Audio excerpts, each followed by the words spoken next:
The instigators. Thanks for coming on, Max. This is, to be honest, I wasn't actually expecting to even listen to that last episode, to be honest. But yeah. How did you find out about the last episode, by the way? Did someone send it to you, or I know you're not an avid listener. Don't worry, neither am I. Neither am I. I don't think fucking any of us are. Nah. Someone sent me a link. Can't remember what I was doing. I was flat out because I was getting ready for Black Label, and then someone sent me a link, and he's like, "Check it out if you haven't heard it already." So I sort of had a bit of a listen, and then we went for a drive to get some lunch, and I just sort of listened through it, and I was like, "Oh fuck, this is like it." I don't know. It piqued my interest. Put it that way. Like that episode. Just specifically the bit he goes, jump to this bit. I'll be honest, I feel like I didn't listen to the whole thing. I kind of just was like curious more than anything. Yeah, I did. I post something and never watch it again. Don't worry. Yeah. And then I think I listened to it for a little bit, and I was like, oh yeah, fuck, it's kind of interesting, especially hearing. I was going to say, especially because it's about you, right? Yeah, 100%. I never really hear people talk about me when I'm not there, so it was like more than anything, I think that's what caught me. And then just, I guess, in a nice way possible, just like some of the general assumptions were like, fuck, like I know I'm not like that. That's what got me so intrigued. Yeah, I think I can feel you on that thing where people will assume a lot of things about you before they actually will ask you a question about you. They just go, oh no, he's a fucking asshole. Yeah. And you just dude, that's my life. Take two, like one look at me, and you fucking can work that out. And that's like fucking 100% me as well. Just because like I'll say shit online and stuff. Okay, Caleb, completely different for you, mate. You are a fucking asshole, bro. Bro, They're not too far off. What do you mean? In person, cunt, I'll get like that many people go, oh, actually, no, you're the fucking one of the nicest person I've ever met. I was because if you're not a fuckwit online and I'm not being a fuckwit to you and I actually want to talk to you, then it's a fucking different story. Yeah, all right, sure thing. Anyway, let's get on to the first question. I'm not as famous as Caleb and Josh or Max, so I don't have that issue. Just talk about how your car's auto, and that's about it. Oh yeah, get that. Cop that one a lot. And your tattoos, Max. You don't have a clock or a lion tattoo on you, do you? I pride myself on having tattoos for the most part that I've never seen before. So Good. no. Okay. I do Like have actually. Yeah. The words. I do have. This is not relevant at all. One of my most highly. I can't even think of the fucking wording. I've got a Fast and Furious tattoo because I fucking hate Fast and Furious. Enough that I watched that last one where they fucking sent the car to the moon, and I was so angry. I left halfway through the movie. Don't get me wrong, the earlier ones, they're like the nostalgia value is worth watching. But this movie, I was so upset about it. When I was giving one of my friends a tattoo, I could not shake the idea of doing the worst drawing of Paul Walker and Vin Diesel that I could, and then doing the worst tattoo that I could on the side of my leg, and it's unreal. Anyway. Can you send a photo of that to someone? Yeah, so we can see, please. It can't be worse than any of Darius's tattoos. No, it's bad, but it's bad on purpose. Don't worry. Okay. At least we can bond over that. But there you go. I fucking, sent it to the he can take a photo. He's a meant to suck, Darius. Yours just suck. No matter who they're on, yours sucks. oh my god, you weren't lying. Wait, send it. Hang on, I'll send it. And take note of the quote too. If you know the quote, I think I was pretty funny when I changed the quote up a little bit. Better be a dude, I almost had you. Oh, bro. Holy fuck. That's so bad, John.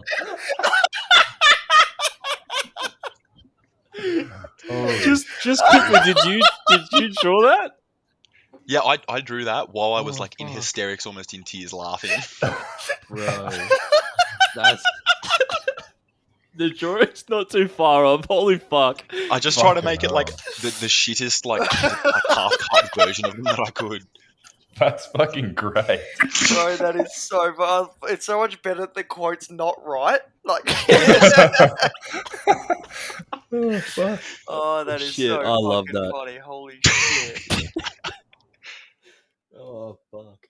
So with holy fuck! So I guess it kind of brings us around because I mean we haven't really had too many interactions with you, even though you're kind of similar in the sort of I guess vicinity of the same kind of thing with the whole car show, and I think you've done a lot to your car in regards to just building it yourself, and I know that you've been you kind of, I guess, I wouldn't really say got your fame really, but like your following from TikTok, really. Yeah. Like, I mean, you started out there and you kind of had, Posting thirst traps.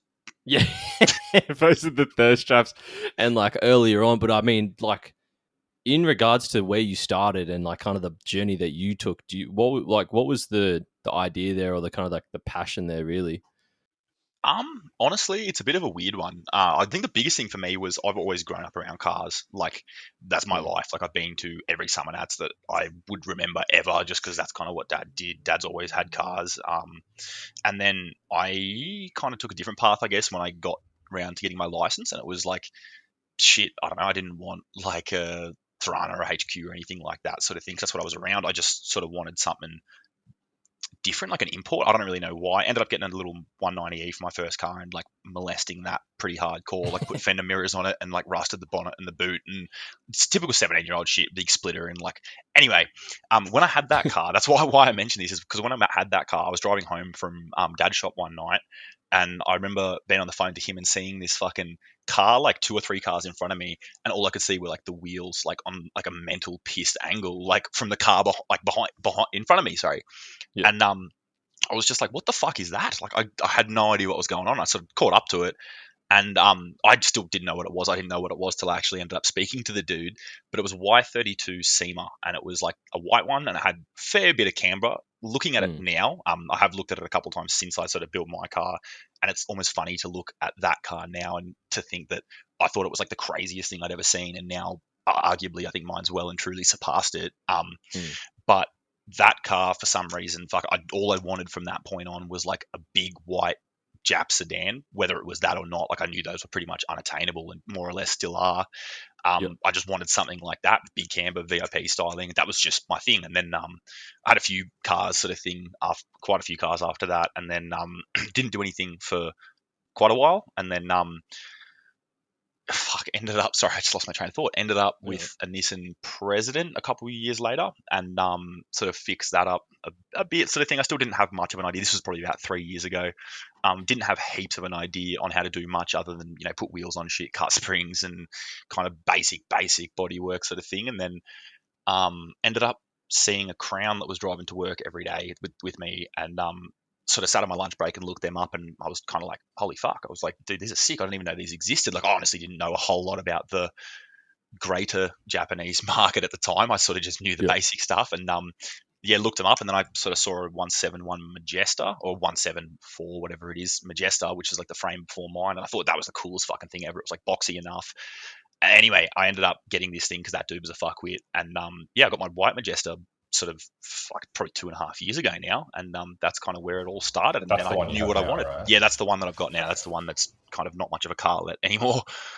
But I mean, you had that 2.5 years now. I remember when you kind of first started modifying that, because I think my memory's a bit shit, but I vaguely remember something happening to the front of it. There was like an insurance thing that you had to go through to kind of, and then you started building it. Is that when you kind of first jumped into making things yourself?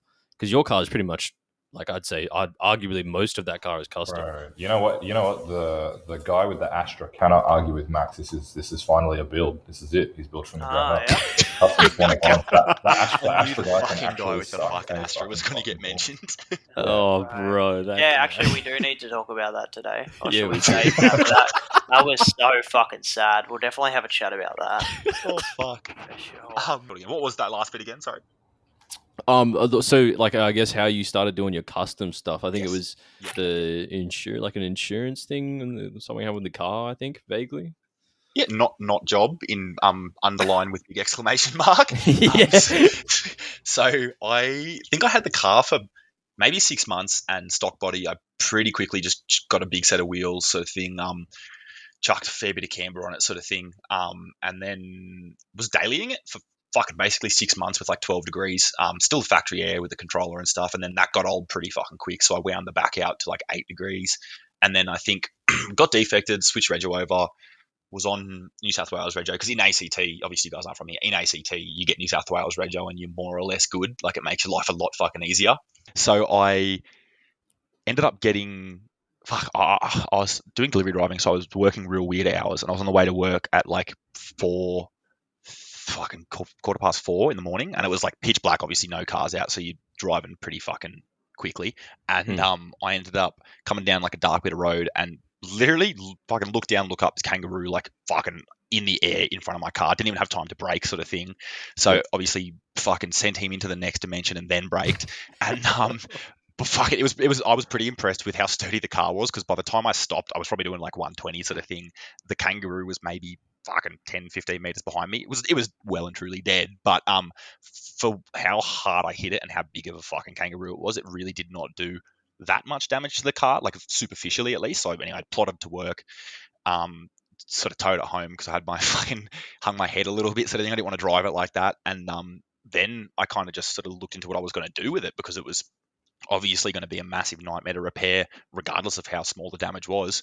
And in my head, I was like, I'll as much as it sucked, I was not going to sort of make it a super negative thing. I was like, at least I'll, do something with it a bit more from this. Like I'm going to have to get a front bumper, but there's no way I'm going to get a stock front bumper again, or I'm going to have to get a grill. I don't want to get the stock one again.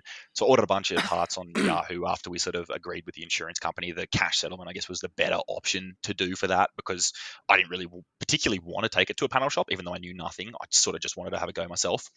And from there, that was probably 6 months after I got the car, which was at the time well and truly the most expensive thing I'd ever bought, and it was like the one car I was not gonna fully fuck.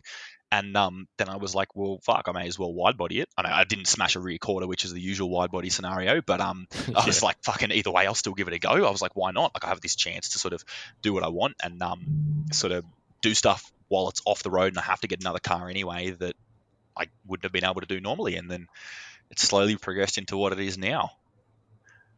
Yeah, true. And I mean, you've like all the stuff you've done to the car is like self-taught, and you've kind of done most of it yourself, right? Yeah, that's probably my biggest achievement. I actually have other than being around cars, I have no background in working with cars or anything other than YouTube videos. Like, I worked as a trade assistant at a panel shop for a week when I was like, or like a couple of weeks when I was 15.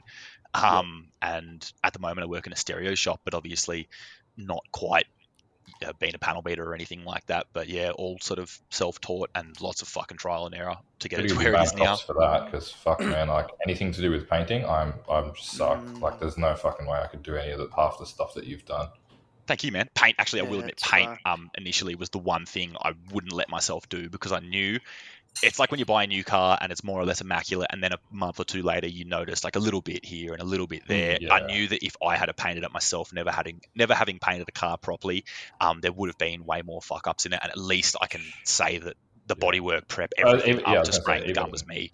Even the bodywork and stuff, like, that's just not something that I'm willing to try, because like if I fuck it up, it's just gonna be like an endless cycle. For me, I'd rather just do it once and properly and just send it to someone else. But it's awesome that you have the guts to even try and do it, because I just don't want to fuck my shit up and then be mad at myself and then be like, fuck, now I have to send it to someone else and I wasted time. And I didn't do it properly. But no, I totally get you. Thank you, man. Yeah, no, it's definitely cool to see. And I mean, it's especially like a lot of people, I think you've got like like we were saying before, I wouldn't say like a cult following, but like you've got like people that follow your build and like, I guess, kind of have seen where you came from and like coming up until where you are now. I'd call it a cult following when they start defending you on TikTok and you're not even there to at least see what they say. I say cult following because someone asked about you the other day when I was at work, because I find that, especially with a lot of people, there's the big three, I would say, and that one of them being Josh, other one being Grant, and I think the third being yourself as well. With the following, when I know someone hears I'm into cars, get statues made of all three just holding hands. Are you talking about TikTok, or are you talking about in general? No, I'm talking about in general, like people, like people car wise. That's tough to sneak diss him like that, but no, like car wise. Right, not really next to car wise. If someone's like, "Oh, you're into cars? Do you know Maxamilyon?" Or, "Oh, you're into cars? Do you know 2J Josh?" Do you know the big three? Yeah, bro. Do you know the big three? Oh man, it's so funny. But yeah, literally, just do us a favor and never fucking say that again. No, I'm gonna definitely bring that up all the time, man. My claim to fame, Josh. The big three, Josh. Yeah, it's like the three sisters, in the Blue Mountains. It's just me, Max. No, but I think like, especially because you vlogged it, so to speak, in like early days of you starting the car, and then like you going through everything and kind of like sharing your experience with the car. Do you feel like a lot of people like a lot of people know you a lot better than, I guess, just from that? I think 100%. I think like a majority of the following and the better following, I guess, has come from cars. Because initially, like I know I joked about it before, I fucking posted heaps of thirst traps. Kind of, I don't know, because I was fucking 21-year-old, 22-year-old. I was like, this is kind of sick. Like, off to horny jail he goes. Yeah, I was like, but I will admit that fucking in the least, like, I don't even know, I can't think of the word, narcissistic potentially way possible, it gets fucking old, man. Like, I'm like, I was gonna say it gets fucking girls. I'm like, good. No, dude, my messages were disgusting for a while. Like, I'm not gonna lie, like I'm pretty. It puts me off people, I guess, put it that way. So I was like, this is not me, for one, and I actually don't want this much attention. It's kind of freaking me out. And the few times I did end up speaking to people that obviously had seen me on the internet, it's fucking weird, man. They don't even treat you like a human being. Like, it sounds so crazy to even fucking say, because I'm just me and I'm still a normal person, but like to other people, apparently not so much. When people start asking you for photos and stuff, and you're like, I'm literally just a normal guy doing normal things. Say, do you cop the autographs at World Time Attack? Like, we had a booth lined up in front of Josh's car, and like meet and greet fucking thing at World Time Attack. The autographs the photos caught me off guard. It all caught me off guard initially. The first time kind of everything absurd happened, I was like, this is so fucking weird, dude. Yeah. But like the photos and shit you kind of get, I hate talking about it because it sounds like real egotistical, I guess, but it's just so different for me, sort of thing. But you do kind of get used to it for the most part. But being, I would say, a relatively antisocial person, I don't actually like people for the most part. I've got like one good friend and a girlfriend, and that's about it. I don't go out of my way to see other people. If you're not in a great mood and you go to the local shops and like 2 or 3 people are like, hey bro, like, it's like, fuck man, like, I'm always going to talk, I'm always going to say hey, but like, Jesus fucking Christ. Sometimes people just drag it on and on and on. You're like, all right, I'm a normal dude, I need to get my milk and go the fuck on. Yes.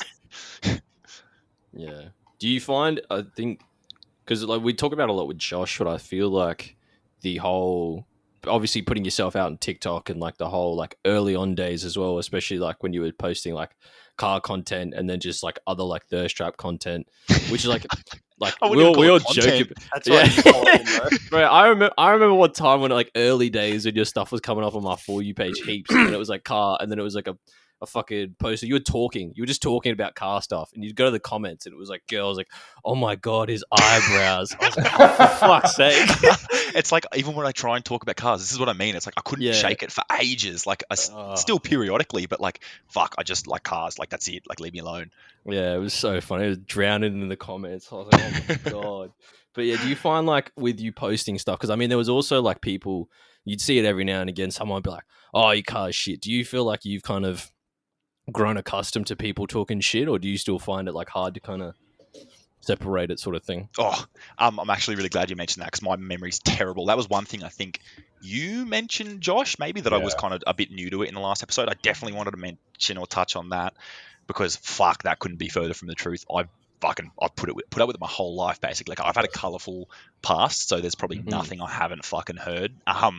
So yeah, no, not at all, sort of thing. Like, I fucking have probably the thickest skin, more or less. That's just everyone though. Like, different lives, because that's exactly how I that's how it felt to me anyway. That it kind of used to piss me off when I was a lot younger, and I took all that shit to heart, because I was like, fuck, I put so much effort into this car for some cunt to be ripping through me. But if Max has had other people in a different situation, a different light, ripping on him for whatever it may be, and whether it's the thirst traps or other shit we don't know about, then I guess his skin is going to get a lot thicker than like mine, for example. Because I've never really, like, before my car, I didn't really like post on social media. I didn't really have anything. I didn't have anyone like critiquing my photos, because I was taking photos before I had the car. So I guess this is the only exposure I've had to that. So I guess if Max has had a thick skin built up from other things, then that's good. It's good that he can do that and say whatever he wants to say back. And I guess, I don't know, maybe over time I just ran out of energy to start keep arguing with cunts. But if I guess I don't really see what Max does if he does or doesn't argue with people. That's just how it was for me. And I just thought maybe the same. But no matter what you do, to a car or whatever, there's always going to be people that shit on you for it. Like you could think you know your car's the best thing ever, and you could put 200k into it. It doesn't mean it's going to be everyone else's taste. And like for the amount of like cars I rip on and shit, I won't rip on owners and stuff because it's not them. It's like a car. Like if I don't like a car, I don't need to like a car. There's like I think it's just the way that you take it shows what kind of person you are. Like you can sit there all day going, "Oh, you don't like my car? Fuck you, fuck this." Like, but I think it's especially with having a big following. I think potentially even somewhat unrelated. Just touching on the thick skin sort of thing. Like it's fucking actually completely unrelated. My whole thing, even I guess, is relevant to somewhat the post. I will never say anything publicly or to someone that I also wouldn't repeat to them, vice versa. And I'm in the mindset, as old school as it might be or whatever sort of thing, like if you're going to say something that I don't know, say something that might get you into a fucking fight, expect to get into a fucking fight, basically, because 100%. if you haven't said something that's had repercussions before, then you're never going to learn the lesson of running around, because plenty of people do it. They get on the internet, talk endless amounts of shit, but they probably, in the nicest way possible, will never been belted in their life for saying something, whereas I've been on both ends of it sort of thing. So it's kind of like I make sure I'm going to say something to the person, or if someone's saying something to me, it's like, please dude, like I'm not going to go out starting fights, but fucking say it to my face if you're going to see me, you know what I mean? Yeah, exactly right. I think a lot of people are guilty of that, especially I think more these days on TikTok than anything, but people talk like TikTok's massive bad, shit. dude. Yeah, TikTok's fucked. Everybody's, hides behind a keyboard, or a lot of people hide behind a keyboard anyway, and for a fact, like some of these people are in different countries. That's why they're so happy to say fucking anything and go as low as they can possibly go, because they're like, they can't do anything about it. Yeah, some people are fucked online. Yeah, but I guess not many people see it. I guess when it's different for maybe you, Max, because you obviously go to these events and stuff, so the chances of you running into someone is quite high. But for someone because you've got a car that you're taking to these events, so if someone's talking shit to you and then they piss you off, and they can act like they're super chill about it, but for 99% of the time they're not going to turn up to these events and to these meets and stuff. And I've had so many people talk shit over the years and say, "Oh, I'm going to fucking do this and that," and then I honestly, there's been probably about 5 different people that said they're going to fight me, or they'll see me at status, or I'm going to bash you, or whatever. and you tee up a time and you tee up a location, and I sit there and I wait, and they don't turn up. Yeah, dude, and you'd be in the exact same murdered boat, 10 times over at this point. I know what you mean. Yeah, it's fucking stupid. People just fucking got very big mouths. It's the internet, and it's fucking like like I said, there's no point saying something you're not going to then repeat to the person. And you know how many people, especially with TikTok, while we're talking about it, you know how many people I guarantee would come up, look a little bit starstruck, because you can see, it's almost funny, you can almost see a look in a lot of people's faces. They look at you for like an awkward amount of time, and you're like, yes, it's me from the internet, I'm here. Yeah. But you know how many of them would be the same dickheads that are probably saying shit on the internet? It's fucking... Yeah, it's a bit crazy, but I mean, I think it's good though, and like especially, I guess having that kind of confidence and that skin to be able to just brush it off and keep doing what you're doing, especially because I feel like a lot of people, especially like on TikTok, like I think we're talking about it a little bit before, but like the Astra kid is a perfect example of someone who's very, very confident, was posting like no one was fucking watching, and it bit him in the ass, and I guarantee he's not going to be the same afterwards. I think with that guy, and from looking at all his like comments, I love how we did get into him. Like I said, we were going to get into talking about him, and we're there. So I'm glad we've made it. The thing about that was he had an opinion. I think, put it this way, I don't think that was his opinion. I think he saw something else and was like, "Oh yeah, blah blah blah," typical hate on shows because my car's not good enough kind of thing. I think that's where he got that sort of thing from, and it's like he put that up, and then as soon as someone commented, he was just like, he was like, "Yeah, no, fuck these people," and then I think it was like you, me, and Jamie, Josh, all like commented on it. We're like, "Yeah, this didn't age well, champion," like shit like that. And he just like straight started backpedaling. He's like, "Oh no, like the cars are good, just like not all of them." And then he starts going, "Yeah, a lip kit and wheels isn't a build," and blah blah blah, and like all these kind of shit. And it's like, just because you look at a car that has a nice lip on it and wheels, and like, what makes you think that's just a fucking lip kit and wheels kind of thing? Like, and I think he just started fucking backpedaling from that. He, And like he stuck to his guns and said Max's car is the only built car. Yeah, We all need to. wait. We all need to- Dude, Yeah. I remember seeing that post and like going through the comments, and I'm like, why is this cunt defending my car as the only car that's like Yeah. basically worthy of I would have anything? just been like, "Shut up, cunt." Okay, It if I just- was- Fan behavior, bro. Fan that probably behavior. annoyed me more than his fucking post. It's like, don't drag me into this, cunt. Yeah. It's like, who would have been like, oh, he's the kind of guy who'd be like, he'd be like, oh, fuck, like, he'd put on his story, fuck everyone, I hate everyone, and then a chick would be like, what about me? And he'd be like, not you, girl. No. Like that. And then, like, 10 guns would be like, what about me? And he'd be like, no, not you. Like, that typical shit when you used to be like, back in the day, like, yeah, fuck everybody, except this. Yeah. I'm deactivating my Snapchat. Real ones Yeah. know why. Real ones have my number. Oh man. But yeah, fuck. I think it's just very weird. I think I kind of get where he's coming from, but I commented on that post and said I don't like, get where he's coming you don't. from. I commented and I was like, you don't have the time spent on your car to be able to comment on what a real build is, Yeah. because it's really in time spent. And I mean, Max is definitely a testament to the time spent on his car is insane. And the quality as well. Like, it's not like you can spend Yeah. 1 billion hours in your car, it can still suck balls. It's still be a shitter, bro. Yeah, it can still be a fucking pig. My big thing at the moment is fucking there's a specific blue Subaru with 2 wings, not going to name Ah! Dude, this has been my thing for a while. That you can do crazy custom stuff, you can do one-off stuff. Just because you've done something one-off doesn't mean it's good, and doesn't mean you should get the praise for the fact that it's one-off. And I think his car's a good example of that. Yeah. It's I'm the not big same on naming as- names, but I'll name his name. 'cause he's definitely- Just because something's rare doesn't mean it's fucking sought after. It's rare Yeah. because no one Yes. fucking wants it.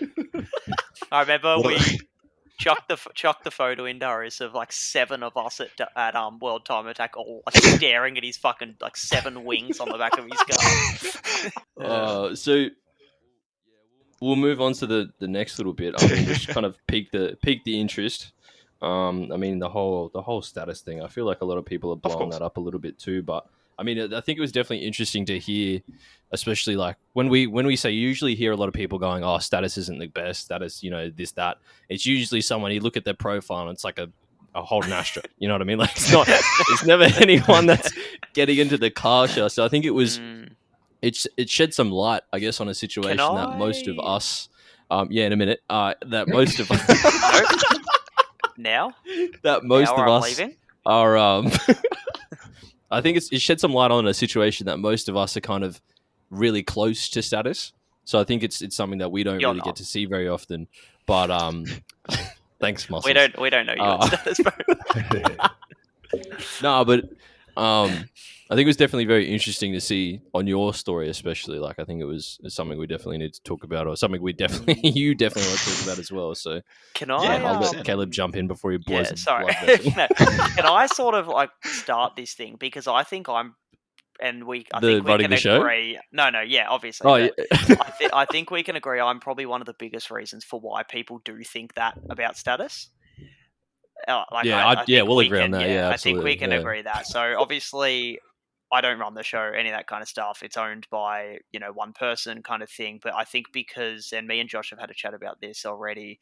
I think people like me, Jamie, kind of got a bit too involved in it, and not to the fact that we were saying, you're not good enough for a show, you suck, you're a loser kind of thing. But we were turning down cars based on the quality of them, which is fair enough. It's a car show. Like, you put all this that's how it effort goes. into a car. You spend, in your case, Max, probably hundreds and hundreds of hours working on your car, doing everything custom, doing all this shit, for yourself. And then you've got these people who are like, say, perfect example, like that Astra or something like that. Like, He's just going to cop it for the rest of the time. Now. Yeah. Well, that's a Rightfully good so, example. but Like, rightfully. that's a shit car, and don't get me wrong, he would think that thing deserves to be in a show. Like, anyway.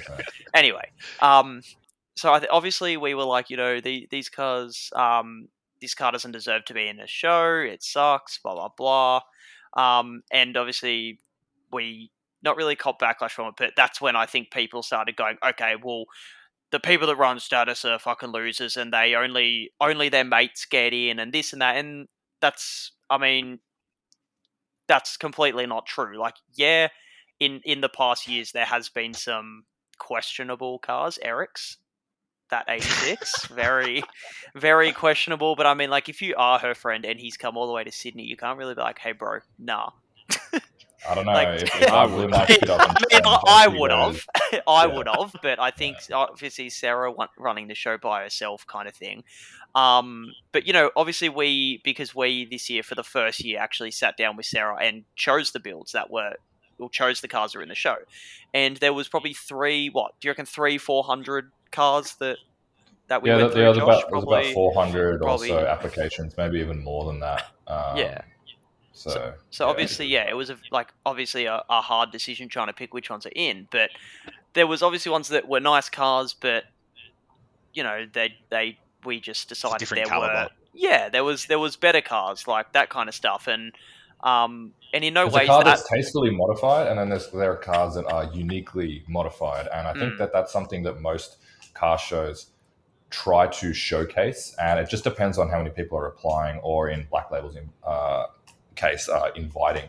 And I think that a lot of people were getting cut. This is like not even this year. This is like every year in every car show in the history of fucking It's every time. car show, yeah. But people get cut. They're like, I have a nice car, and just because you get declined to go to a meet, it doesn't mean you don't have a nice car. Maybe it's just not that unique. Like an S15 with an aero kit on it and TE37s, that's nice. But do you know how many other fucking S15s are out there that look exactly like that? Like, what makes you think you're going to be able to stand out? Yeah, that's not saying it doesn't deserve to be in a show kind of thing. Like it's if it's clean, it does. But if you're putting 7 other ones in there, then you know it comes down to the people running the show to decide whether they want that on display. And that's nothing against like you. And I think so many people take it to heart, like thinking it's against them as a person. They're like, oh, you know, these people are dicks, blah blah. And it probably didn't help that, you know, we were like putting on our story and shit like grown-ass man crying about not getting into a car show. And don't get me wrong, there were a fucking lot of them. Like Sarah had DMs from people like going, what was it? It was like sending... Anyway, before we dive into that, Max, let's go back to the start. What's your perspective? And I guess talk a little bit about why you said what you said. No filter, doesn't matter. None of us are going to get cut through if it was one of us. But yeah, go and say what you think. It was me. No, that's cool. I've got the story up at the moment. I was just kind of flicking through it a little bit, sort of thing. I didn't realize it was as long as it was.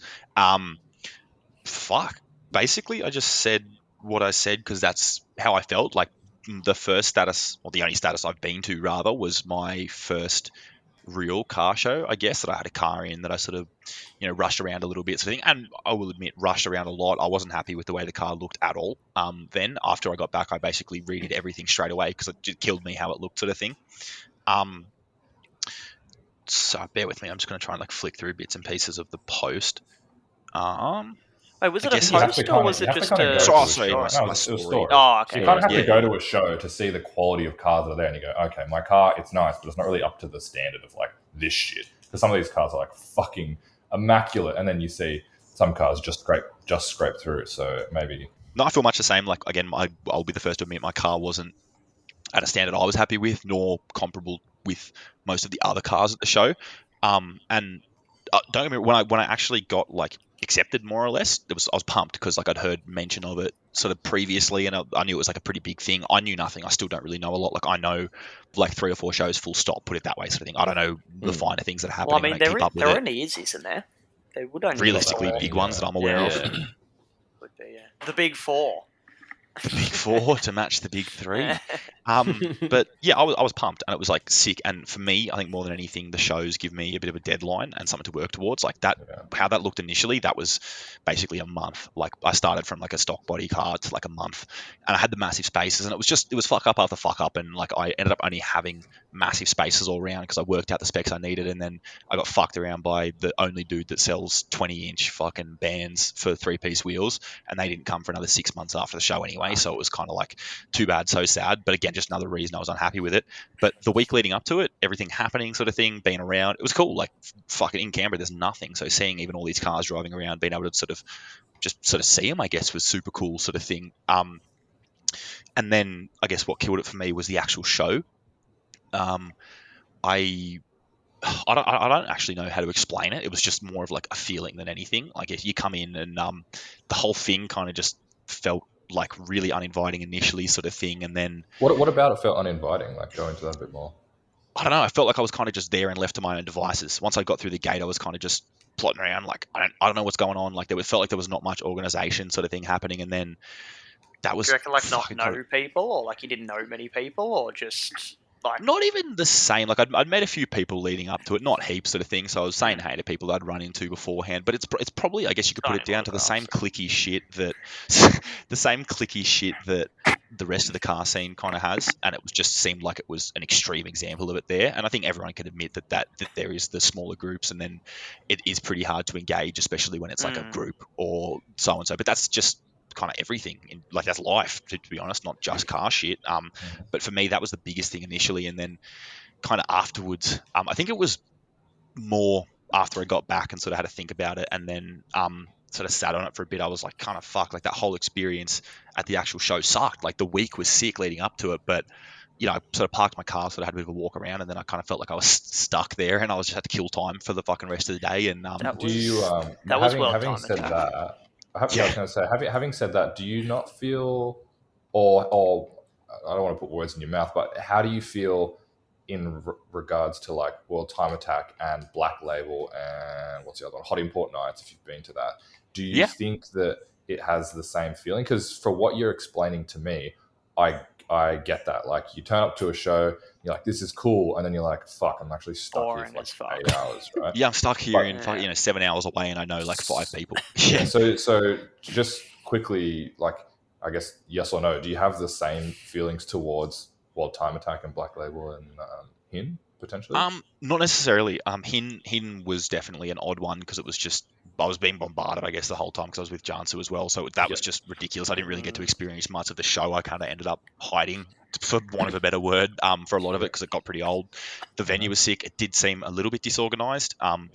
That's what I World thought, Time Attack. Yeah, I think everyone sort of thought the same thing. Like, I do want to go this year, and it's at the same venue. I think the venue was the coolest thing about that. World Time Attack doesn't change ever. Oh, sorry. I meant more fucking Hot Import Nights. My bad. I probably said Hot Import Nights, I think, is the same venue this year. It is, yeah.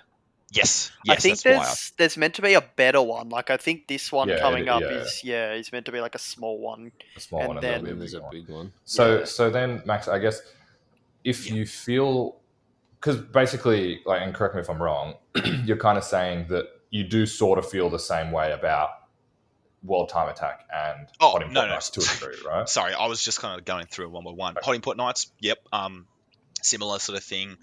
World Time Attack, I actually did really enjoy it. I think more for the aspect that there was a lot more going on. That's obviously a lot bigger of an event. The stylized section of that is pretty small in comparison. Yeah. That one is where I drew a lot of my, I guess you could say, assumptions or conclusions from about the bigger picture, the swapping wheels and all that sort of shit, I guess more so than necessarily status. I know there was less examples of that at the one I went to, at least, sort of thing, but World Time Attack definitely was like, wow, like fucking a lot of these cars don't even drive. And anyway, Black Label was sick. That was the first one I've been to. I think that was, again, by the end of it, you're pretty tired. It's the same sort of show thing, but that just to me seemed way more organized, I think, which is a big thing for a show. And obviously you can only expect Sarah and her team to do so much because it is a smaller thing essentially. And Sarah does everything herself as well. Yeah. I guess Black Label for me was probably, of the ones I've been to, the best by almost a considerable margin, whether there's just more organizers. And it just seemed a lot more inviting. Again, it's sorry I can't necessarily put key moments to the word inviting or uninviting, but whether it was just down to the team that was kind of there and maybe they were all a bit less stressed than the team at Status is, hence why it seems so kind of like, what the fuck's going on? Like everyone seemed a bit on edge sort of thing, and the team was a lot smaller, whereas at Black Label there was way more people and there was way more sort of organization, so it seemed way more inviting as a result. I don't know, but yeah, that's my take on all the other big sort of the big four. The big four, yeah. That's them. I think it's definitely like a interesting thing to see. So I'm like, I can't really talk too much on Black Label or Status because I've never made the trip down. But I mean, World Time Attack was definitely very, like, as someone that's like, I'm very car show orientated. I didn't really like care much for the other stuff. I definitely see where you're coming from in that regard. Like, it's really uninviting. Like 100% the people made World Time Attack for me. I wasn't really there for the car show, and it was very long, and it was like, fuck, I want to leave and do something else. But That's why the time attack component of it was sick. Yeah, I love time 100%. attack cars. Just watching them was fucking unreal. Yeah, I think every year you're gonna go karting during a show, and it never fucking happens. Yes. Every single show we go to, like, yep, we'll leave and go karting. Never fucking happens. Every show. Speaking about that, could I'll ask you a question, Max. With obviously with status this year, I feel like I didn't once walk around and look at the cars. Like, so in that aspect, I don't really like, because I was working and I don't know why, but I just got to the end of the event. I was like, fuck, I really looked at like nothing. Like, I didn't stop and have a look in any cars or like, get any ideas off cars like I did at Black Label kind of thing. But do you reckon the quality of like, so not like how the show was run kind of thing, but like the quality of the cars, like what would you rate? Because obviously we picked all the builds and we all have different ideas. Like, we all like stance, we all like power, that kind of stuff. Was there any kind of cars that you would have liked to have seen more at status? Because I know with like World Time Attack, there was a lot of good cars there. Like, don't get me wrong, but I mean there was also like do you guys remember that? In general, yeah, like I think it was more quantity over quality. To the point of like there was like this Stasia with like a rust hole in the door, like there was a photo up for that. Yeah, we'll get and that. that fucking pulsar with the jet livery and the giant fucking wing that mounts from the diff.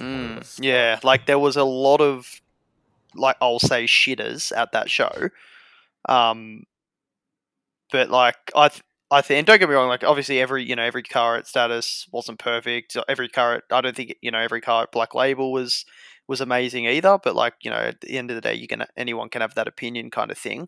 But did you think at status was there sort of cars that you looked at and you're like, yeah, that's shit, or that shouldn't have been there, or where was this type of car, that kind of stuff? I think it's hard. So I only went to the status. I didn't go to the status that happened this year or end of last year, was it? Fuck yeah, true. I didn't one. I did see obviously a lot. Nah, that's okay. I did see a lot from the event. I think for me, status seems a lot more like if you could group them into like just stance cars rather than obviously the year I went, Midsy's car was there.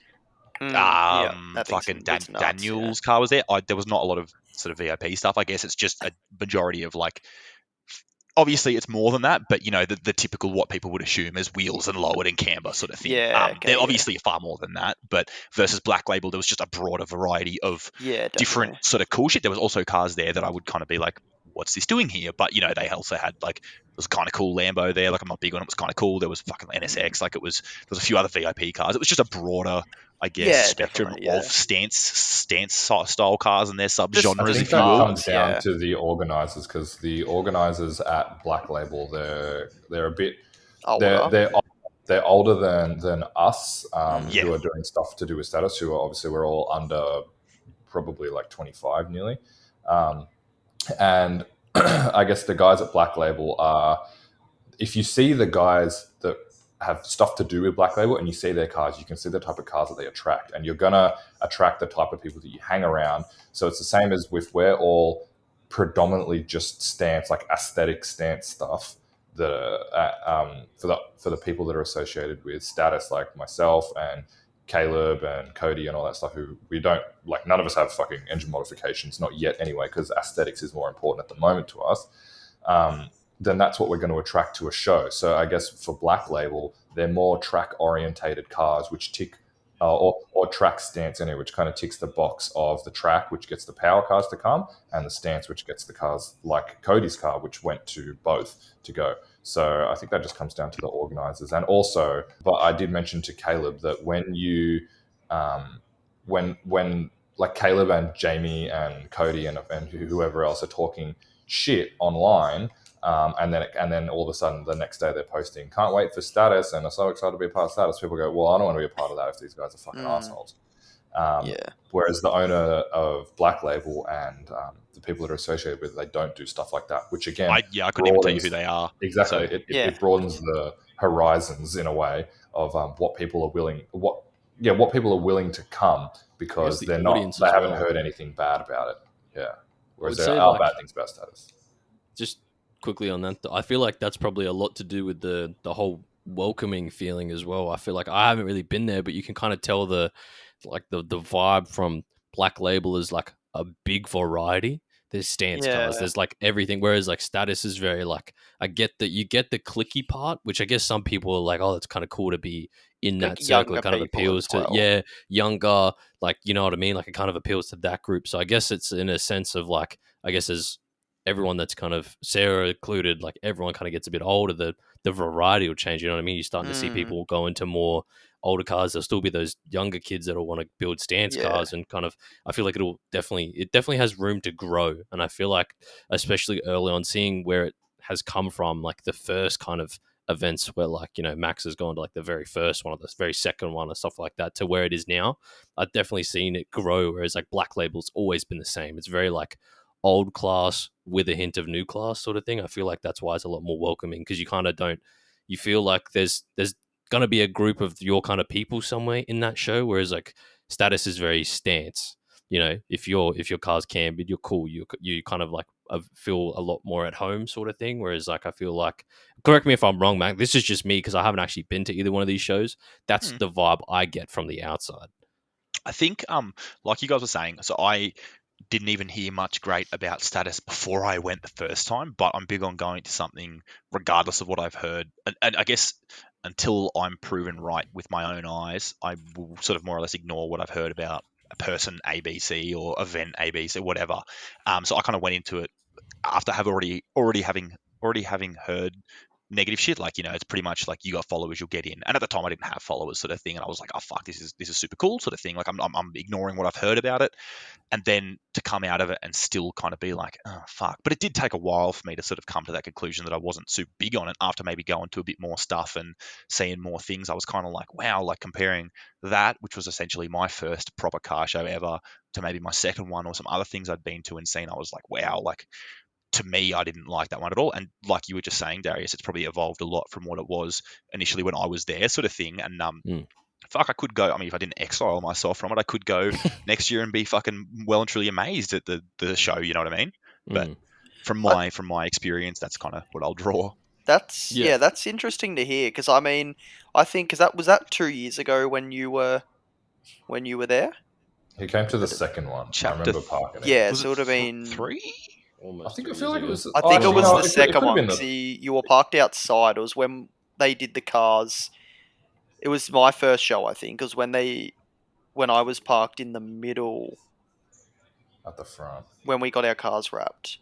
So it would have been 2. Had the red ring headlights. It was. Yeah, I think it was the second one, because the third one I was painted for, and then the fourth one was at this new venue. Yeah. It was last year I went to World Time Attack Challenge. It was the year before. It was whatever happened in 2021. Yeah, it was when the cars were wrapped, I'm pretty sure. Yeah.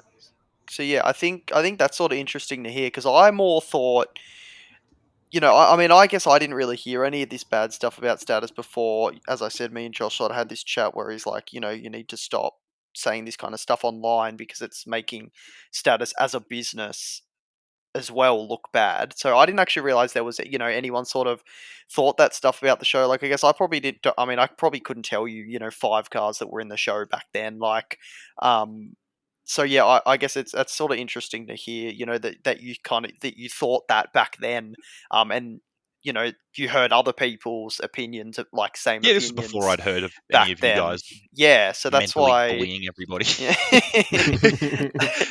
Yeah. So I think that's like, that's interesting to know, because I mean, I thought, you know, building like my car, how I've sort of wanted, like I always thought, you know, Status, any car shows really, like I thought was really cool to get into, kind of thing. And I just didn't really think anyone sort of thought that back then. I guess I didn't really, you know, have all the friends I have now. Like I probably only just met Josh, kind of thing. But I definitely didn't know all the people I know now. So it's interesting, to hear that, you know, people thought that kind of around show 1 and 2 as well, not just now, because I really thought, you know, everyone was only saying that because of what I was putting online and that kind of stuff, which I not like regret saying anything. Like I don't really regret anything I say. Like if I say it, I've said it, and I'll back that kind of thing. But like, to the fact that like I kind of feel bad, like, you know, I thought it was just me, you know, making Status have a bad name, kind of thing. From like my conversation with Josh. So it's I just find it interesting to, you know, hear that there was that thought before that kind of stuff as well. If that makes sense. I get what you mean. And while I sort of remember, I think even at Black Label, I did mention it to a couple of people, or it came up in conversation with a couple of people, obviously, like it's going to. And again, I couldn't remember fucking names or cars or anything like that. But the people that I sort of spoke to, and whether they're speaking to me, it changes their fucking opinion. But they more or less had a similar thing to say than me. And that's, I guess, hence why I said people outside of like Sarah's Circle of course, seem to have a different view on it to the people that are in Sarah's Circle from what I've seen as more or less an outsider looking in, I guess. And I pride myself on being relatively unbiased. Like I'm not just going to jump to conclusions. I won't you're not going to not go there. Unless I've made my mind up. No, that's so it was interesting for me that I wasn't on my own, I guess, in my thoughts. I guess, and another thing, I completely understand what you mean and whatnot, because 100%. this is kind of what I had said to Caleb, because like kind of seeing it not from an outside, but kind of like taking a step back, I guess. Yeah, you can I can see how some people will dislike status. It's the same as people say shit about you, people say shit about me. It's just how the world works. Everybody fucking has something to say about everything. So I guess one of the questions I had for you as well was what made you post that on your story, because it didn't sound like it wasn't constructive criticism. It was more like status sucks. And if you obviously correct me if I'm wrong, but if you thought like I don't know, just the way it was posted obviously wasn't a constructive thing. So I was like, I wonder what had happened, or had somebody said something or whatever that was like that really kind of put you in that position to be like, oh, okay, you know what, fuck. Yeah. Fuck the exact reason I would have posted it. I'd probably have to go through my archive and see what my other responses to questions were to get what my fucking general like my fucking mood was at the time. Oh, yeah. Again, I'm pretty big on not filtering stuff, sort of thing. Someone asked a question, and I'm kind of, I think. That's why people appreciate you and can gravitate to you, because you're real. You don't say just stupid shit. One of the big three. One of the big three, even. Yeah. There's just no point fucking beating around the bush, because I think if you're gonna do it a little bit, you may as well fucking completely do it, sort of thing. And I'll just be honest, and it's obviously going to hurt people's feelings more often than not, sort of thing. But you're probably going to be a bit more respected if someone's just. It's kind of fuck. They just said it. You know what I mean? Like if someone told me some bad news, I'd want them to just fucking tell me. Like I wouldn't want them to fucking piss. If I speak to someone, put it this way: if I speak to someone I haven't spoken to in 6 months, but it's because I need to ask them a question about something they know, or I need to get a hand for whatever it might be, I won't be like, hey, fuck, what's been happening? I'll be like, hey, dude, I'm not gonna fucking lie. I need a hand, babe, A, B, C, D, whatever, because I hate when people do it to me. So I'll, But I think that was pretty much it. Like I just wanted to speak my mind. Someone asked a question, and I was like, oh fuck, I'll just give you an answer. I don't really care. In saying that story, even sort of by what I post, fucking had a bit of a response. That probably got shared about 130 times, I think, which was surprising as fuck. Because my stories might sent to shared. people, or like shared stories. No, share just means people are sending it to each other. So it's like, for example, you post a picture of you getting pulled over, always gets a bajillion shares. Or whenever I post a picture of my missus, it always gets a million fucking shares. But every apart from that, you can post anything, and like Max says, it doesn't get that many shares, right? Did it tell you how many times Darius shared it? I think it was between you three, it was probably about 127 times. I don't know who the other three would have been, but it was just a lot, to be honest. So I was kind of like, okay, I'm going to hear something from this, I would say. There was a lot of responses as well, but definitely didn't get the response that I expected. People were more interested than I thought they were. It was fucking not that long ago. It was just the start of December when I posted that. But I think I wasn't doing much with cars at the time. I think I was just kind of like, when I take a step back, especially because I'm fucking fairly all over the shop. Like I train, I'll get into training, then I'll train for like 3 months pretty hard, more or less just train every fucking day, 7 days a week, don't touch cars. And then what do you train? Like gym kind of thing? Just gym sort of thing. I'll put on a bunch of weight and then lose weight and then wonder why I stopped training and then do it again. And fucking, So anyway, we're back on that now and I'm going to start again soon. But aside from that, I was fucking full into training at the time when I posted that. So I was just kind of out for like removed from cars at that very moment sort of thing. So I think I was kind of just like, fuck, well, I guess not being present in it as much as I was. I guess that's why I sort of said that. But Yeah, no, fair Probably enough. not a super conclusive answer there, but fucking that was my No, I frame mean, of mind when I posted it. Yeah, I mean, it's good to get a raw insight on how you feel about it, especially like we said, it piqued a lot of people's interest, especially considering of like I think a lot of people would kind of throw you into that group, and it kind of falls back onto that whole how people just judge rather than kind of talk and Yeah. figure out the whole where you really stand. Because I think a lot of people it took them by surprise that I you were think so it was quick to be good to like, hear, yeah. yeah, And 100%. I think like me and Josh can sort of agree when that did get sent to our chat. I don't think like can confirm. I could probably even get screenshots that no one was like, "Oh, what the fuck's this guy talking about?" Blah blah blah. Everyone was like, "Yeah, okay, that's a valid opinion." Because obviously, you're a I think I respected said person. I wonder why he said that. I wonder what makes him say that. Exactly, yeah. And like we more wanted to know more than we were gonna be like, oh, screw this guy, he's talking shit, blah blah blah, that kind of stuff. We were more like, okay, that's interesting to hear, and we thought obviously, you're an interesting person kind of thing. Like, why not? Like I think we more said, let's, get him on the podcast when it was said.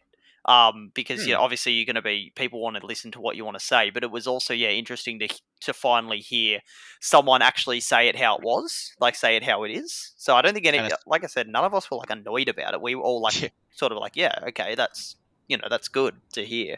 I think the biggest thing, and I've even mentioned it a couple of times sort of recently since I sort of heard the podcast, was I think it would be very different coming from, I guess, having had a car in the show, and I would say more or less having a show-worthy car kind of still.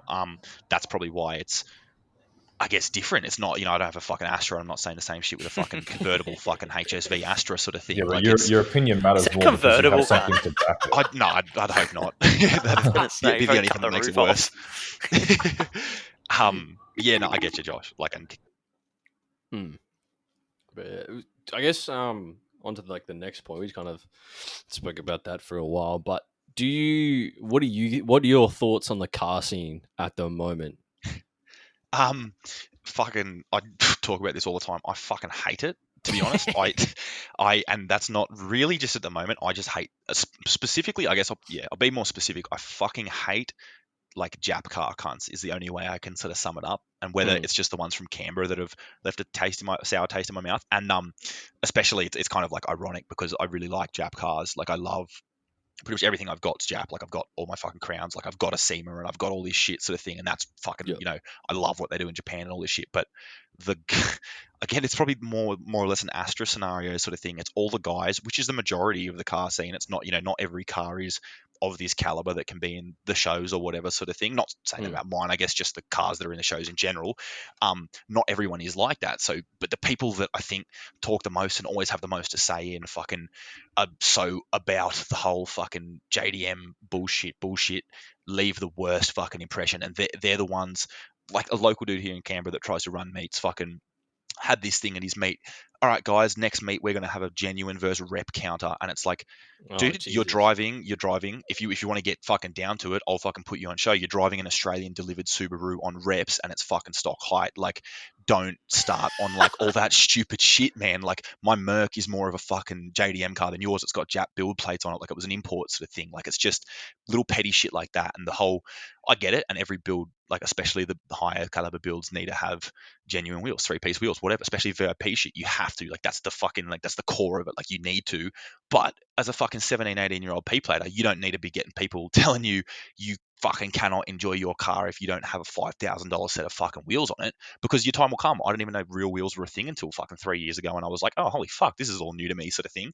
But fucking as a whole, the car scene, and specifically those Jap car cunts, I guess now that I've elaborated, fucking ruin it for me. And I always say that even if car meet stopped, car show stopped, whatever, I think very few people would still be happy driving around by himself, just working on their car, doing whatever. I think that's more than anything, that's all I like, sort of thing. Like I get more enjoyment out of, as much as I fucking hate it, working on my car and being able to have this thing that I can say, in my case, I've done myself, I can look at and fucking that's mine. Like I can drive that around. Like knowing I have that, to me, is the coolest thing about it above all else. Like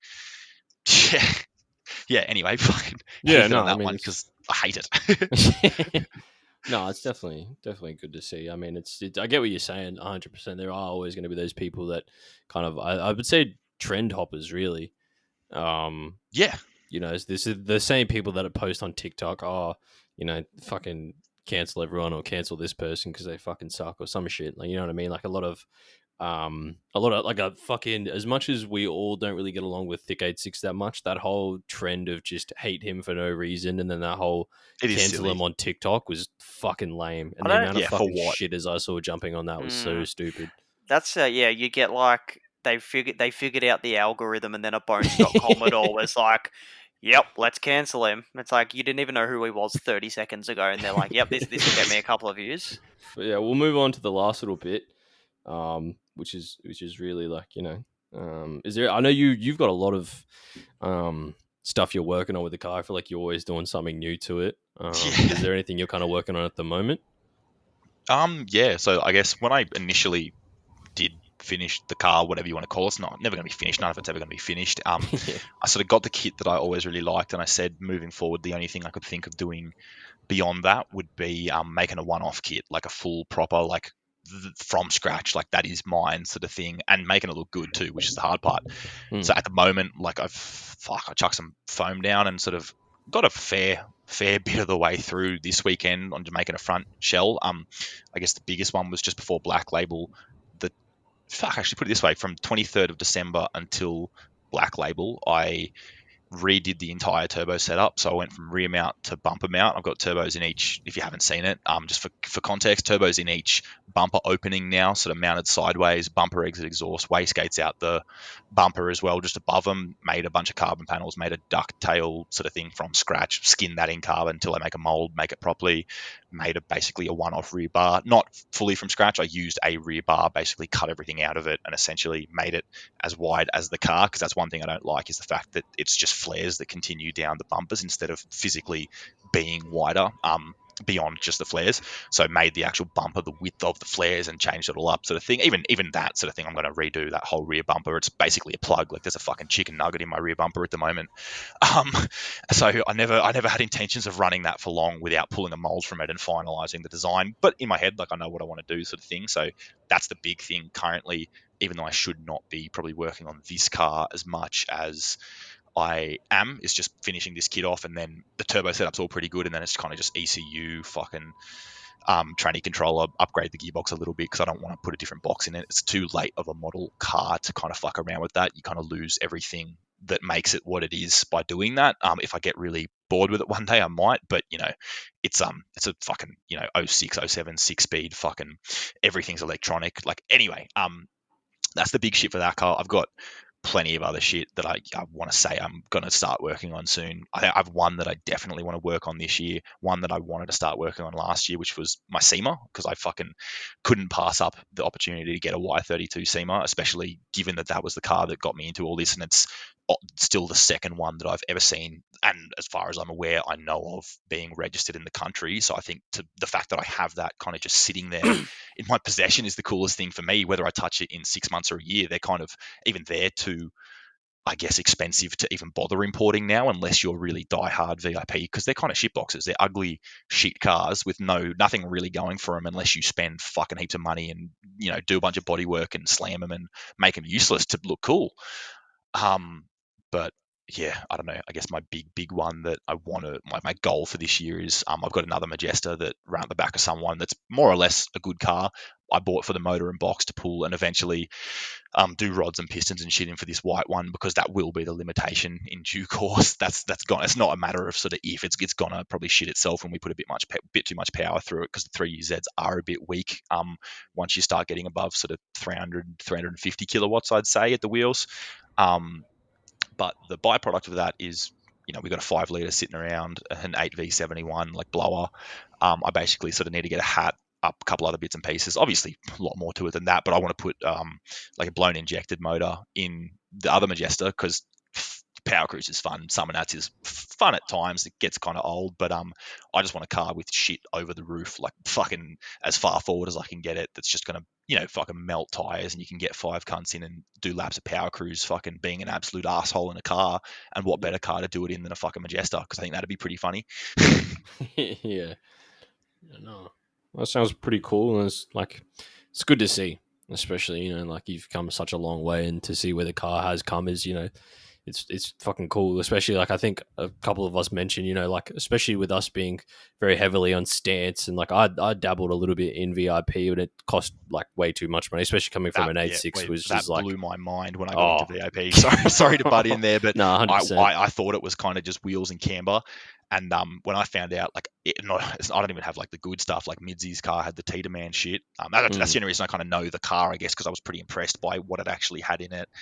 If you don't know, for context, a fucking full Tiedemann setup, it'd be probably borderline 20 grand just in arms and shit. So that's pretty fucking impressive, dude. Even the full hard race setup, like my Athlete, which is my daily, came with, is probably like 8-9 grand in just suspension to actually get them to that point. And then beyond that, it's mental. Even the interior bits, like the gas and shit, like it's a $300 shift knob, it's a $300 fucking mirror, it's a $300 set of curtains. Like it adds up, and it's pretty impressive. That's why I think, for me, the VIP shit, I'd relate it to essentially like a Japanese version of Spec Spec, the same way I'd relate donks to like an American version of Spec Spec. All three of them are kind of just about throw as much money as you can at a car, make it look as realistically. I think VIP is the nicest example. They usually look the nicest of the three, but nevertheless, they're all go pretty hard. I do like it. I'm sad I missed that era, but visually to look at, they're a bit more jarring, I guess, than the alternative, but still impressive. Yeah, 100%. I think it's definitely, like I said, I bought a LS400 as like a daily to eventually turn into a VIP spec, because I have a lot of respect for VIP builds, especially, yourself included. Like, they're insane cars. The level of detail is just incredible. But yeah, the price tag on them, I just couldn't especially coming from an 8.6, where you could literally buy everything for fucking sub at 20k, and I've got a full build sort of thing. Like, I just couldn't justify the fucking. By the time I looked at suspension and wheels alone, I pretty much was paying the exact same I would have paid for like another LS400. It was a bit fucked, but yeah, no, definitely power to you. It's fucking incredible car that you've built, incredible platform you've kind of worked with and made your own sort of thing. So it's cool to see. Thank you. I think while touching on the VIP thing, just one last thing I wanted to add about that, I guess, was I think I probably should have mentioned it earlier. I think there was a bit about the inspiration sort of thing. Aside from that white car I saw, I think the standard evolution of VIP cars is turning into GT VIP cars, and that's like an even smaller niche sub-genre sort of thing that I think's fucking cool as hell. That's what my kit on my car essentially is, the styling of. And it's just like the VIP sort of stuff is relatively tame, I guess. The bumpers are all pretty OEM looking, like they're not aggressive. I don't know, but something about, I guess, what I want mine to be. Still need to dial in sort of the fitment and shit, because I still do want it to be tight fitment. Like, I built the car, I did the high radius and everything with intentions of being able to run guard to lip at a static height sort of thing. I just need to, basically, put it this way, I need to tub the rear of the car to be able to do that sort of thing. Like, that's how fucking excessive it is. Like, my wheels in the front, you guys could probably relate in some scenarios, like to drive around at the height my car's at, even though it doesn't look that low. The top of my tire is essentially where the frame used to be in the front sort of thing. Like, it's a pretty extreme, like, it's irreversible. It's like you've written your car off essentially to be able to drive them this low. But yeah, the VIP, GT VIP rather, I guess, is what I'm going for now. Like, and essentially moving forward, it's just an insane amount of vents. It's still having the fair bit of camber, but more ricey, I guess you could say, sort of thing. But I think it's just fucking cool as fuck. I don't know. I just had to fucking mention it. And everything they do in Japan, sorry, that's it. Everything they do in Japan, to me, is like the coolest thing fucking ever, because it's not always done well. It's not always done in the most appealing way. There's a lot of examples of cars that are, in Japan, that are fucking horrendous. They're terrible colors. They're really questionable sort of styling. Like, each to their own. I love Bozozoku cars, but they're pretty fucking ugly, and a lot of them are really fucking ugly. I just would love to build one, but that sort of thing for me is building my car was off Instagram posts I found of people doing high radiuses on similar platforms and kind of working out, okay, I guess this is how they did this. They cut, 2-3 inches into the door like I did with mine. And, before you weld in the infills, like, you've got your whole wheel showing basically just under the door latch. Like, it's all this extreme shit, but I was like, I want to kind of do this properly, do it nice. And I don't see, as cool as some of the cars here are in Australia rather are, and they're all impressive in their own right, I really don't see anybody doing anything that's like fucking, like, not Die Hard, like a copy of a Japanese build, but like truly like a full-on Japanese sort of proper Japanese, I guess, kind of build, which to me is cool as fuck, because they're just so far gone and so unrealistic sort of thing. And there's probably good reasons. Like, I'm with the law, I was going to say the 100%. law I is one of think those that's. big things. Like my car would be completely different. I think if we didn't have Oh, such yeah. fucking strict laws, and I dare say you'd be the same. Don't get me wrong. Like I'm fucking even having doubts about running bumper exit exhausts because I've never seen a car on the road with bumper exit exhausts except mine. Like that's actually driving around. So I thought I was pretty funny doing that, but I think it's at the point now where I kind of just don't fucking care because I'm realistically I'm going to be, I'm going to be. Oh, and I often like will talk about doing something. I'm like, oh fuck, maybe if I do this, like it might draw attention. Nah, like then I'm kind of like, why am I fucking bothering? I'll do whatever the fuck I want because either way, whether I get defected for fucking everything or a little bit, I'm going to be paying someone $200, $300, $400 not driving the car for 2 weeks, driving it again. And I've had interactions where I've been pulled over where I think my car as well. They can kind of, even if you don't know what it is, you can kind of take 2 seconds, and I've had cops do it, sort of thing, that are kind of just like, dude, like what the fuck? Because at the end of the day, there's this mutual understanding that you can take my car off the road, but doesn't matter what you fucking do, I'm going to keep driving this fucking car. And there's kind of like no point, I guess. So I've been pretty lucky in that sense, and that's why I'm kind of pushing the friendship with being able to see both turbos and fucking exhausts out the front of the car and whatever the fuck else. But yeah, that to me, that's the coolest thing ever. Is just doing whatever you want, and it's part of it. Getting defected is fucking part of it, unfortunately. Yeah. Yeah, 100%. I definitely agree with you there. Is there anyone that you're like? I mean, I saw that you kind of got. I don't know. I didn't really watch the whole thing. I don't really remember it too well. But you got a sponsorship for paint, did you not? Yes, that's a real odd one, even for me. I I got sponsored by Hammer Coatings. That sort of came about from a message a few months ago. They sort of said, "Would you be interested?" And I was like, "Oh, fuck, I guess." I obviously don't have any trades under my belt or anything really. Like I'd painted one car and maybe a set of side skirts before that.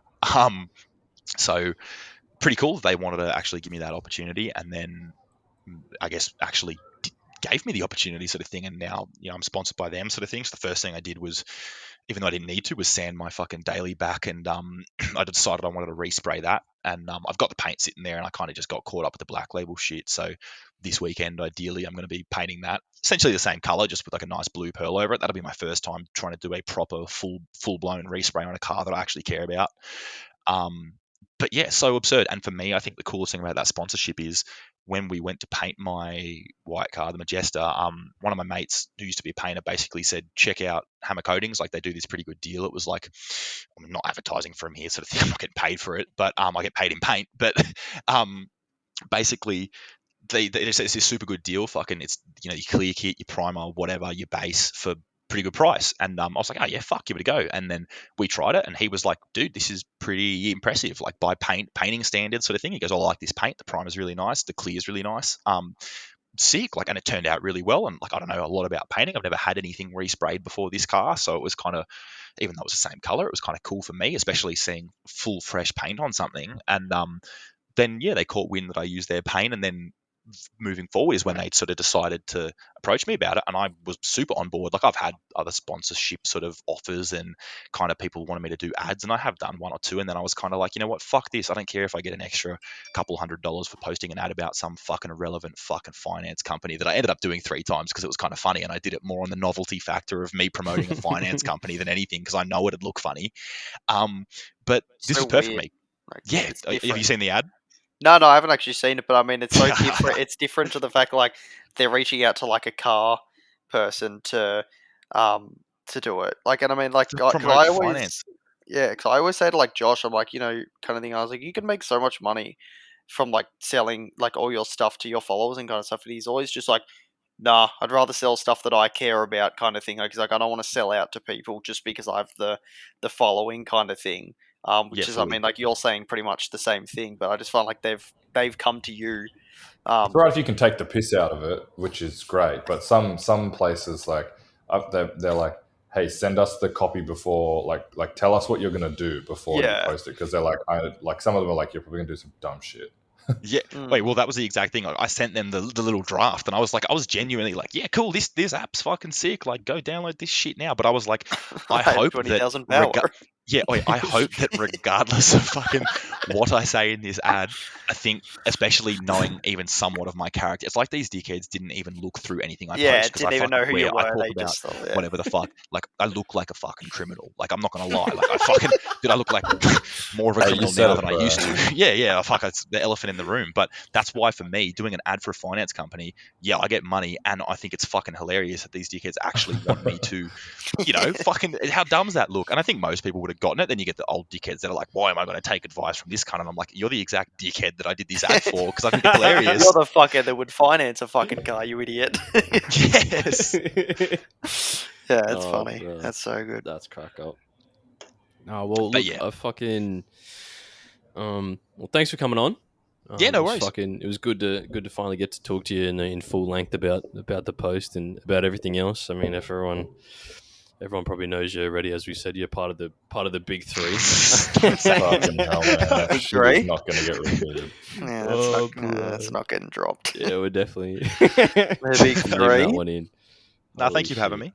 I definitely was. As soon as I saw it, I was like, I want to go on this. I'll see what they say because it was just interesting to me. I do love talking a bit, pretty evidently, but Yeah. It's good to have different kind of people on the podcast as well and get different opinions. And obviously, like as we've said, we all sort of have the same opinion, being in the one kind of group. Not one, like we obviously all have different mates and kind of stuff. But I guess it's good to hear other people's An outside perspective. Yeah, exactly right. yeah, 100%. Thank you for having me on. Fucking sorry for rambling so much.